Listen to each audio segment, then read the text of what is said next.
I'm Caleb Cummison, and I'm here with Micah Peters. Hey. So do you want to go ahead and introduce yourself and Sure. just a summary of, you know. Who I am? Yeah. Hello, I'm Micah Peters. I am now a missionary going to Norway soon, and I've been to Nepal for 3 months, and I really love telling people about Jesus. That's like my passion, so that's what I want to do with my life. Awesome. It's a good standard for most Christians, you know. Like, Yeah. So how is it like to be a missionary in Nepal? Okay. It was amazing. It was like, I'd say the most tiring thing that you could ever do and exhausting, especially the way I did it. Because the program I was with, it's like 3 months of like go, go, go, go, go. So every single day we would just find new people to minister to, find new people to tell the gospel to. And so you get really tired. And like all you want at the end of the day is just to like sit down and do nothing and just rest. But you don't get a lot of rest, especially the way I was doing it. But it's like at the same time, the most fulfilling, like joyful thing ever. It's like at the end of the day, I'm so excited for the next day. I'm like, okay, wow, that felt so good. Like we literally gave the gospel to people who have never heard it. We see so much joy, like bringing people so much joy, it's kind of addicting. Yeah, that's awesome. So how was the experience to go from Nepal to the U.S.? Like, what happened? Like, what was the most obvious thing? Like, Well, when I was in Nepal, I only got 4 showers plus a waterfall, so I'd say 4.5. And so that was like 3 months. So I'd go a very long time without a shower, and I just craved a hot shower. We got 0 hot showers the whole time, so the water's always freezing. So even when you do shower, it's like almost impossible. I remember this one time I was just like sticking my arm in the water, and it was so cold that I couldn't even like keep it there. And I was like, there's no way I'm gonna be able to do this. So I just took some water and splashed it on my head. So how did it feel to come to U.S. and have a nice shower? Yeah, it was amazing. I already forgot, sadly, how much I wanted a shower. Like, Isn't that amazing? Like you when you suffer in this life, when you finally get into the nice things, you forget everything. You're like, yeah. Like what happened? I just experienced. Like, so how was it to come to the U.S.? Like after you came home, what was your experience? Like when you're thinking back to how it was in Nepal? Yeah, I'd say the weirdest thing is that when you're there, there's all these obvious things you really want, like comfort things. And then you get to America, and then there's all these things you still want, like I want a car, and just like random stuff like that, like the things that you don't have.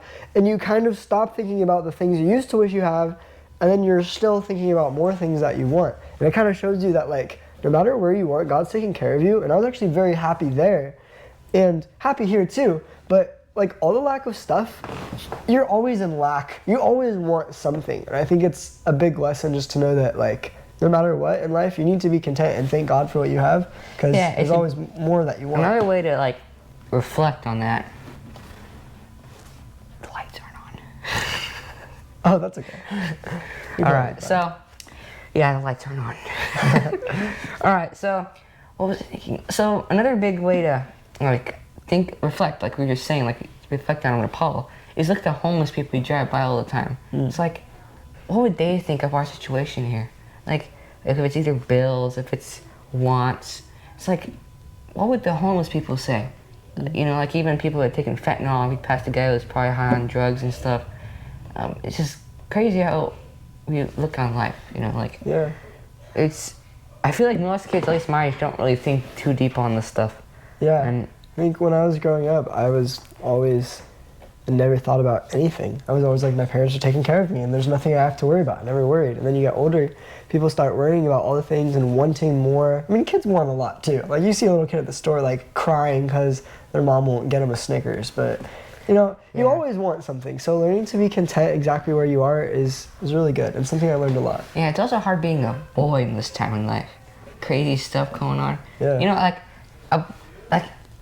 someone else can't experience, like, I'm not gonna talk about it too much because it might not be, you know what I'm saying? Yeah, you know how all these like people, it's really hard being a kid in this time of day because like there's drag queens and like, Oh, yeah. you gotta really defend your soul. Oh, for real. Like, especially I'm a teenager now, I'm the oldest, and it's like hard. Every day is just another spiritual battle. Yeah. And most kids aren't awake. And it's just crazy, like I'm awake and I'm seeing this big picture. And I'm just thinking about, I think about God a lot too, just like, what would he think and what is his plan, you know? And I didn't talk to him a lot. Like, I guess I'm talking to myself, but I kind of thought it seemed like it's like me, myself, and God. You know, like, I'm talking to myself, but it's also God, too, you know, I noticed, you know. Yeah. Yeah. Yeah, this day and age, you can't hide anymore. Like, when I was a kid, it was a lot easier. My parents were able to put me in a Christian school, and society wasn't, like, throwing as much. There's still a lot, and my parents were protecting me, and I'm really thankful for that, because I learned, like, how to grow up with, like, God's word as everything that's coming into my head. But now it's like with technology, almost impossible for a Christian boy to like not have all this junk thrown straight at you. You really have to like learn to see what's good and evil and decide, even at a young age, like, okay, I know this is bad. I'm not even going to entertain those ideas. You see it and you're like, oh, that's bad. You know what is good. You know what is bad. Yeah, that's a big thing. You know, like my parents are really good parents. They're teaching me this stuff. You know, it's like be on guard. You know, like it's a bunch of junk and everything. Mara and Sarah, my siblings, they're younger. You know, you're a bit younger, but yeah.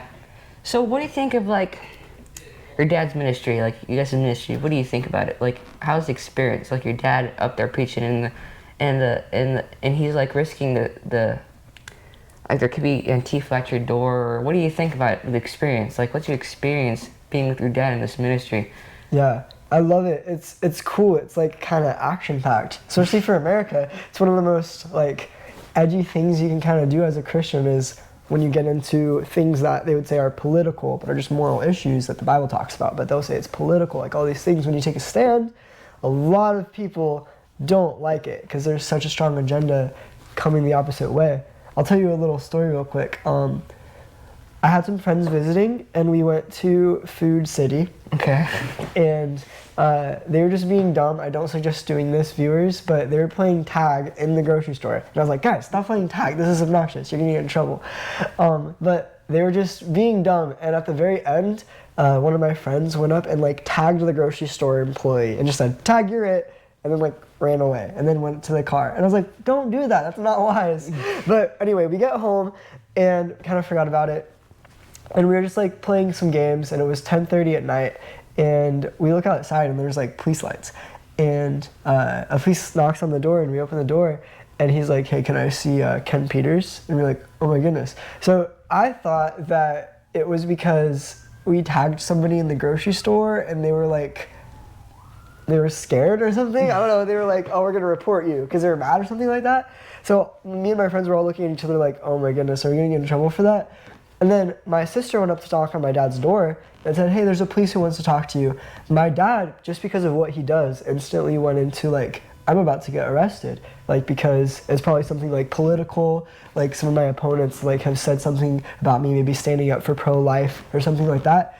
And they're gonna come like take me to prison. Because whenever he hears like police are at my house, it's just kind of like our life. It's like always like you never know when this country is gonna like say something we're doing is illegal. Alarms start going on in your mind like, oh no, yeah. Is this the day? Yeah, but it ended up being nothing related to any of us. But yeah. Wow, it's crazy, like especially all the FBI threats and stuff. But also, it's a lot. It's also the media uses that to scare people too. Yeah. So most of it's all true, but then sometimes some are kind of staged too. Yeah. Like, is it real? Like there's one thing. This is kind of a random thing. Like we were at Facebook, I was like hour and a half long thing of this police chase, and the end of when the truck it blew out the tire, okay. He finally stopped. It's a lady and a guy. They run out of a truck and like at least 30 policemen like run after him. It's like it looks staged. Like what, And it's just a crazy thing because this guy he's like in a drone or something and watching this whole chase, but. It's crazy how many staged staged events are going on. That's true, yeah. We've been okay. I mean, every once in a while, somebody like calls and trolls my dad or something like that. But for the most part, it's like, yeah, there's a lot of threats, but we've been okay. God protects us, so we just keep fighting. Yeah, so what's your plan in life? I know that you're a missionary, but like, what's beyond that? Do you have any like ideas, or is God giving you any like thoughts of like, what do you want to do? Like, do you want to do something like your dad? Do something similar? Like after. You're still young, right? You're still doing the missionary, but after that, what do you think God's calling you to do after that? Yeah, that's a good question. A lot of people need to think about, like, what I wanted to do kept switching, like, over the last 6 years. It just keeps, like, changing and changing and changing, like, all my dreams and stuff. And I think a lot of people will say like, oh, I want to be a pastor when I grow up, and that's really cool. And actually, you might be a pastor when you grow up, and you might be really good at that if God's called you to that. But the most important part is not like what you do, but it's like the way you live for God. And like kind of what I want to do with my life is just like follow God wherever he wants me to go. And that means, it doesn't mean just like waiting and doing nothing until like I hear an audible voice saying you're gonna go do this and go to this specific spot. It just means like looking at the need, looking at the talents and skills that he's given me, and then looking for opportunities, and then when I see an opportunity, go. For me, going to Norway is something that like I really felt like God like spoke directly, like you need to go be a missionary in Norway for a year. So I'm so excited about that. And then after that, I have no idea. So we'll see. I'd love to do ministry or be a missionary in another country, just like whatever God wants me to do. But that's the key. It's like I don't want to be rich or like trying to make a name for myself or anything like that. And when I was younger, I used to want that. Like I want to be a pastor and have a big church or be like the most famous youth pastor of all time. Those are like dreams that I had, and kind of God was showing me like that's just pride. Like your job is just love me and follow me and do what I want you to do. So yeah. Yeah, that's a big thing. Yeah, like I kind of want to do like, this probably changes like huge change. Like I really want to do like a channel like a hunting fishing channel. Yeah. But also to incorporate Christianity into it. Like there's a bunch of, if you look, okay, go on YouTube right now, search deer hunting, and you get a long list of these popular channels, but they're not 100% Christian. Like I want a pure channel. Yeah. And I also want to I probably post this on my channel too, but like interviews with people, and I want to tell kids to be awake. You know, this like I want to have a channel to help kids to be awake. Like a kid channel, a hunting channel. I want to package deal, and I feel like God leads me to that because I love fishing and hunting, but also I want kids to be awake because like I'm pretty awake, right, compared to most kids. Yeah. But other kids are not. Yeah. And it's like we need to be awake because they're the next generation. Like what happens after your dad goes? You're the next generation. Then after you, what's left? Us. And like what will we do? Like, are we awake enough? Like, because like if we beat this war now, but then we might forget it as we grow up. We need to know it now, what's going on now, so that we can defend our country later on. Yeah. Because if us kids, if we're not awake, then what are we good for? I mean, like, if we don't know what's going on now, then if it happens like secretly in the future, how are we gonna know about it? I mean, the church already let it happen already, and like we need to, like just like in like different movies or whatever, the kid steps up or whatever, some chosen kid, right? Yeah. Like David, like he was like some little kid, and he's a warrior. So we need to be godly kids, just like David was, to be able to hear God's call. And if we don't do that, number one is being a good godly kid, right? Number two is to be awake, because those are the two things you really need to be in life. But I know you're doing it too, so you're a good godly Micah. Yeah. So you got any other thoughts to the viewers? Yeah, I want to say that's so good what you just said. Be like Caleb there, because what he's saying is it's not about what you do in the future. It's not like, okay, I'm a kid, now I'm just gonna like have fun and buy things that are fun, like, and dream about what I'll do when I'm an adult, and then I'll serve God once I'm an adult. No, it's like right now, like you said, like you can serve God and do something that makes a difference literally right now. And I love that you're gonna do that, and I hope you keep doing it because you're good at it. And kids do need like a voice from their own generation saying like, okay, hold up, all this other stuff that you're seeing, this isn't right. Because a big like media message right now is like, don't listen to your parents, go your own way, choose your own path. So they need people who are their age to say, no, your parents are good. Like the way you just said, like, I'm thankful for my family. You're thankful for your family because you can see that they love you and want what's best for you.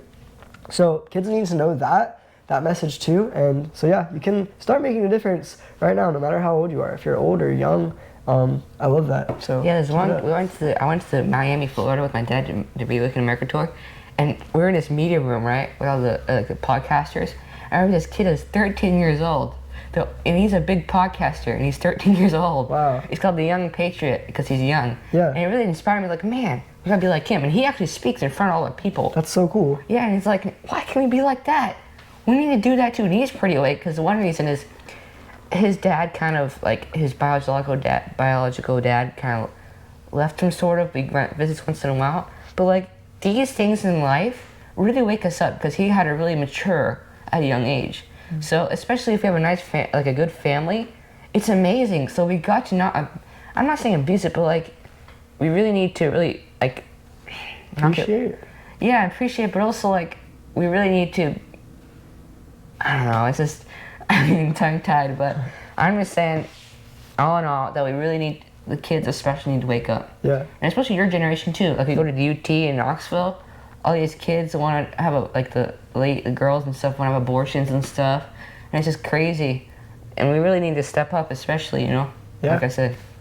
So thanks, Micah, for having me. Yeah. Thanks for coming, and we'll see you guys next time. Yeah. See you.